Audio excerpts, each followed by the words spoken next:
네, 안녕하세요. 연고드림TV 사종학 선생님입니다. 오늘 2023학년도 고려대학교 경영학과 편입전형 최종 합격한 학생을 모시고 오늘 인터뷰를 진행해 보려고 합니다. 네, 안녕하세요. 안녕하세요. 네, 간단히 자기소개 부탁드릴게요. 저는 2023학년도에 학사 편입으로 고려대학교 경영학과에 합격한 김유리입니다. 네.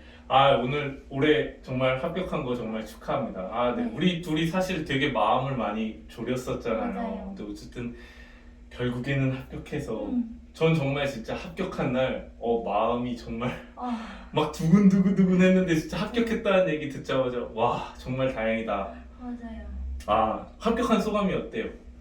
사실 아직까지 실감이 안 나는데 음. 이제 주변에 말씀드렸을 때 너무 축하 많이 해주시니까 진짜 붙었구나. 이제야 조금 실감이 조금씩 나고 있는 것 같아요. 이제 조금씩.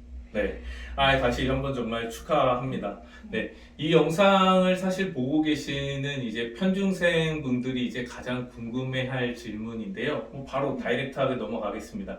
전적대학교나 학점이나 네. 공인영어 어떻게 되시는지 한번 얘기해 주세요. 네, 전적대학교는 저는 국민대학교였고 그리고 학점은 4.2였습니다. 최종 성적은 4.2였고 공인영어는 900점, 토익 900점이었습니다. 토익 900점. 편입은 어떻게 알고 준비를 시작한 거예요? 사실 편입은 제가 고등학교 3학년 수능 보기 전부터 알아봤었어요. 왜냐면 올해 만약에 내가 원하는 대학교를 가지 못하면 재수는 하고 싶지 않은데 근데 또 다른 방법으로 조금 더 학력을 높일 수 있는 방법이 없을까 하다가 그런 편입이라는 게 있다고 해서 대학교 가고 난 다음에 조금 더 욕심을 부려보고 싶어서 편입을 해야겠다 하고 1학년 때부터 저는 다짐을 했었습니다.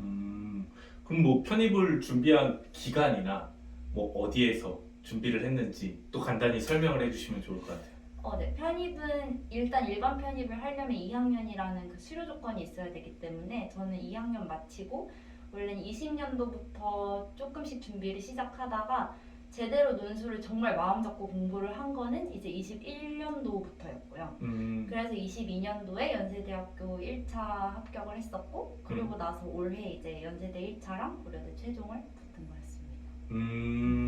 그러니까 한마디로 작년에도 연세대학교, 고려대학교 논술을 합격을 했고 네. 그리고 또 재작년에도 연세대학교 1차를 합격을 했고 네. 그러니까 논술은 이제 계속 합격을 하신 거네요. 네, 논술은 오래 했었고 그 논술을 어디서 공부했습니까? 바로 여기서 했습니다. 맞습니다. 바로 연고드림에서 공부를 했죠. 아니 근데 논술을 계속 합격을 했으니까 아무래도 올해 시험 치를 때는 조금 덜 떨렸겠네요. 네, 올해는 제 목표가 최대한 마음 가볍게 가서 그냥 하던 대로 보자. 하던 대로 보자. 마음으로 갔었습니다. 올해는. 하긴 너무 정말 논술을 공부를 많이 했으니까 네. 조금 이제 떨리지는 않았을 것 같아요. 근데 이제 논술을 그렇게 이제 공부를 하셨으면은 이제 여기 이제 영상을 보고 계시는 분들은 이제 유리 학생이 어떻게 논술을 공부했을지 되게 궁금할 것 같아요. 논술 어떻게 공부했어요? 논술 사실 뭔가 이제 주변에서 편입 준비하시는 분들이 이제 저한테 물어보시거든요. 특별한 방법이 있었냐. 근데 저는 뭔가 특별한 저만의 전략이 있었다고 생각을 하기보다는 진짜 그냥 선생님이 시키시는 대로 했거든요. 수동적인 학생. 모험하지 않는다. 네. 저는 숙제 하시라고 하면 했고 제작성 하시라고 하면 했었고 그리고 뭐 검토 받으라고 하시면 했고 또 오픈 참석할 때도 주의 깊게 들으라고 하시면 들었고 진짜 선생님이 시키시는 대로 했던 게 전부였어서 뭔가 저만의 막 특별한 전략이 있었다 이렇게 말씀드리기는 조금 힘든 것 같아요. 안 좋아하시면.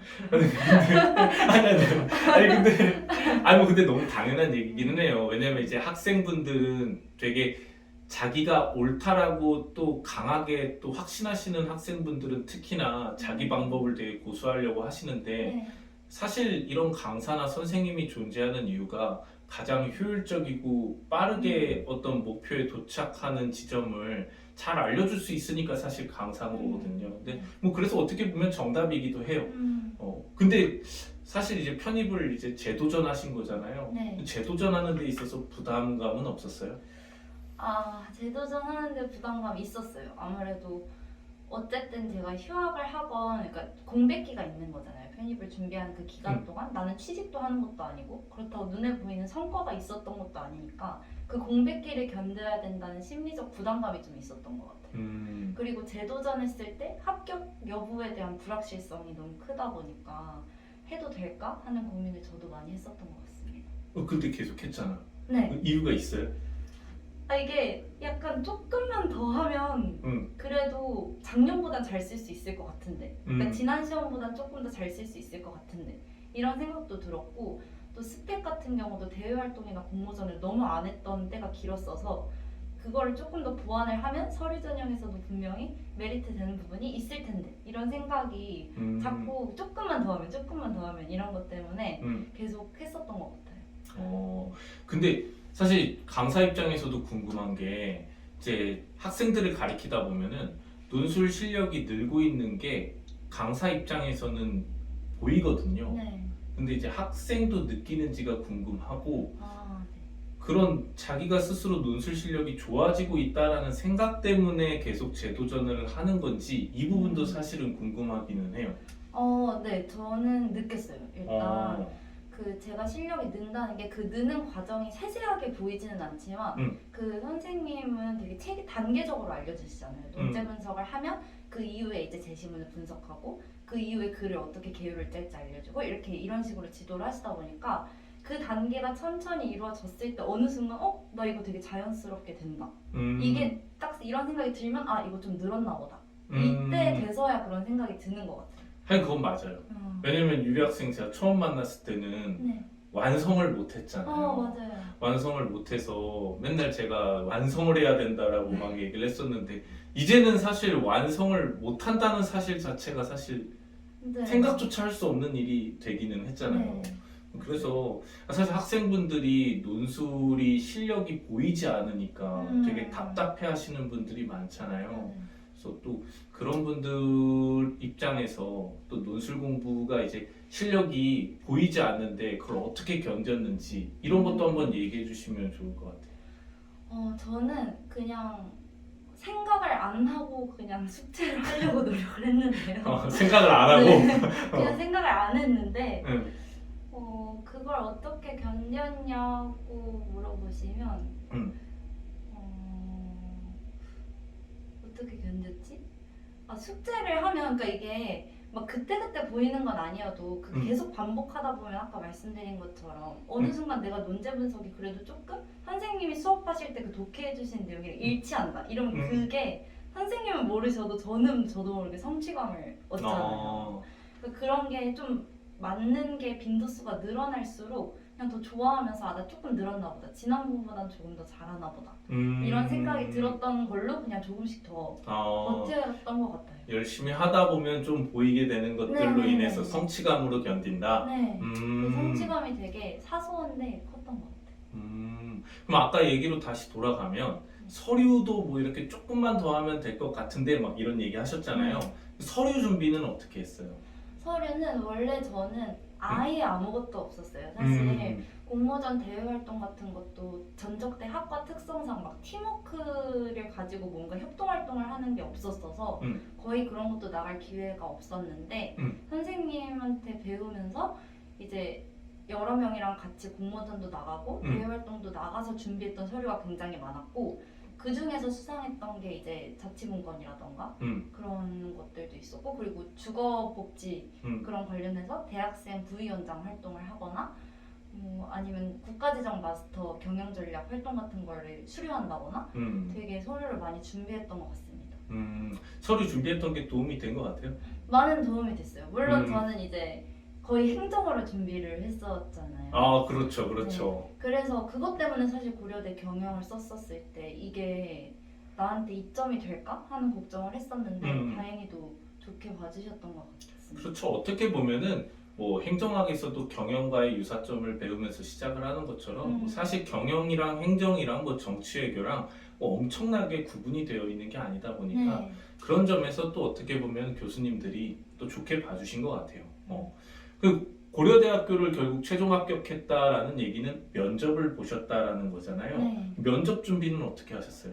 면접 준비는 서류 내고 나서 이제 1차 합격자 발표 나고 음. 그러고 나서 한 며칠 정말 안 됐잖아요. 5일 네, 그치. 정도의 시간밖에 없었어요. 그치. 그래가지고 선생님이랑 거의 매일 어, 거의 매일 연락하면서 그리고 만나면서 모의 면접도 해보고 음. 그리고 예상 질문지 주셔서 그거를 답변을 엄청 많이 수정하고 다시 생각하고 하루 종일 거의 말했던 것 같아요. 연습하면서. 이게 말로 해야 는다고 하셔가지고 그렇죠. 네. 들어가 보니까 어땠어요? 면접장 분위기나 네. 뭐 질문 받은 거나 이런 거 또 편준생분들이 궁금해 하실 테니까. 네. 우선 경영대는 뽑는 인원이 많으니까 면접 보는 인원 수가 되게 많잖아요. 그쵸. 그래서 12명 뽑으니까 36명이 그 면접 대기실에 모였어요. 근데 다들 정말 그 정장을 딱 입고 오셔가지고 딱 들어가서는 저는 엄청 긴장을 했거든요. 다들 엄청난 분들이신가 보다. 근데 그러고 이제 면접장을 들어갔는데 생각보다 교수님들이 질문을 하셔야 되는데 그 시간이 많지가 않다 보니까 그쵸. 5분 정도죠? 네, 5분. 그래서 저 같은 경우에는 지원 동기도 따로 물어보지 않으셨고 전적대학교와 현재 지원하려는 전공, 그러니까 경영과의 연관성 그리고 전적대에서 공부하면서 어려웠던 거 그걸 어떻게 극복했는지 그리고 고려대학교 경영학과가 어떤 점에서 다른 학교 경영학과보다 좀 더 특화되었다고 생각하는지 이런 것들을 물어보셨고 그 외에는 특별한 질문이나 제가 예상했던 압박 면접 같은 질문은 없었습니다. 그래서 좀 상대적으로 좀 편안한 분위기에서 잘 대답하고 나온 거죠? 네네. 상대적으로 편했어요. 네. 그러면 이제 합격생으로서 내가 이제 긴 시간을 공부해 보니 이게 가장 중요하다. 이런 게 있으면 편준생 분들한테 이제 꿀팁을 알려준다라는 마음으로 하나 얘기해 주세요. 이제 고려대 논술에 조금 더 특화되게 말씀을 드리자면 저는 출제자의 의도를 파악하는 게 가장 중요한 것 같아요. 이제 물론 논제 분석이라고들 많이 말씀을 하시지만 이제 제가 막판에 고려대 논술을 준비하면서 더 심혈을 기울였던 거는 논제 분석에서 넘어가서 이 출제자가 과연 나한테 어떤 대답을 듣고 싶어 하는가 그런 걸 고민하고 서론을 조금 작성하려고 노력을 많이 했었거든요. 서론을? 네. 그래서 서론이랑 결론을 쓰기 전에 이제 개요를 잡으면서 과연 내가 어떤 말을 해야 좀 남들보다 눈에 띄고 이분들이 듣고 싶어 하는 말을 좀 들려드릴 수 있을까 이거를 고민하는 연습을 오래 하시는 게 좀 중요하다고 생각합니다. 대화의 본질에 집중을 하셨네요. 뭐 어쨌든 논술은 글로 하는 대화니까 그런 부분에 집중을 하면 좋다. 그래서 이제 논제나 출제자의 의도를 좀 파악하면 좋다. 뭐 이렇게 지금 얘기를 해주신 것 같아요. 뭐 그래서 이제 올해 2024학년도 이제 편입 논술을 이제 준비하시는 분들한테 또 한마디 해주신다면? 편입이라는 게 아무래도 이제 새로운 도전을 하는 거다 보니까 편입을 하는 게 맞을까에 대해서 고민하시는 분들도 있을 것 같고 준비를 하다가 떨어지신 분들은 내가 이걸 다시 해도 될까 하는 고민들 때문에 되게 많이 걱정을 하실 것 같은데 합격하면 그냥 그런 고민들이 다 잊혀집니다. 그래서 그냥 나 될 거다라는 생각 하나로 자신을 믿고 또 선생님께 수업을 듣는다면 그냥 선생님이 시키시는 대로만 하셔도 저는 충분히 합격에 승산이 있을 거라고 생각합니다. 네. 그렇습니다. 합격생이 그렇다라고 하네요. 근데 뭐 깨알같이 홍보로 이 연고드림에서 이제 오랫동안 공부를 하셨고 또 사실 되게 오랫동안 우리가 얼굴을 봤잖아요. 뭐 연고드림 논술에 대해서 간단히 홍보해 주신다면? 제가 선생님께 배우면서 정말 가장 좋다고 생각을 했던 건 아까 말씀하셨다시피 논술은 이 실력이 느는 게 됐건 아니면 그 커리큘럼이 됐건 눈에 되게 띄지가 않잖아요. 그치. 근데 뭔가 그 공부하는 논술의 로드맵이 되게 있다는 생각을 했어요. 선생님 수업은. 왜냐면 정말 단계적이거든요. 내가 뭐부터 해야 되지? 막막해 하면 그걸 고민할 시간이 없고 일단 이거부터 하세요. 그리고 그 다음에 이게 늘었으면 이거 하세요. 이렇게 로드맵을 주시는 느낌이었어서 그 로드맵만 단계적으로 찬찬히 밟아가다 보면 분명히 실력이 확 뛰는 게 나중에 보이실 거라고 생각을 해요. 그래서 저는 그 로드맵이 여기엔 정말 있다는 게 가장 큰 장점이라고 생각합니다. 네. 고맙습니다. 이게 제가 대본 써드린 건 아닙니다. 네. 말을 잘하네, 확실히. 이게 바로 합격생입니다. 지금 아주 만족스러워요. 저한테 로드맵이 있습니다. 네, 여러분들. 네. 뭐 그래서 오늘 이제 진짜 뭐 유튜브 이제 인터뷰를 사실은 여러분들 응하시는 게 사실은 쉬운 일이 아니에요. 뭐 이제 얼굴도 나가고 하다 보니까 합격생분들이 다들 응해주시지는 않아요. 그래서 이렇게 또 흔쾌히 인터뷰에 응해주시고 또 이제 그래도 자기가 준비한 과정이나 생각들을 또 여러분들을 위해서 전달하려고 나와주신 거거든요.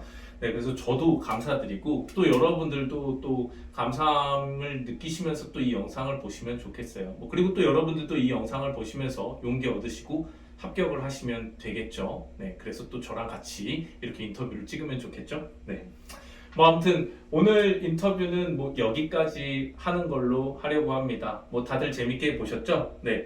뭐 2024학년도 편입 논술 준비하시는 모든 분들에게 좀 용기와 희망을 드리는 영상이었으면 좋겠습니다. 네, 뭐 저는 다음번에 또 다른 합격생과의 인터뷰를 가지고 찾아오도록 하겠습니다. 네, 뭐 지금까지 연고드림TV 사정학 선생님이었습니다. 감사합니다.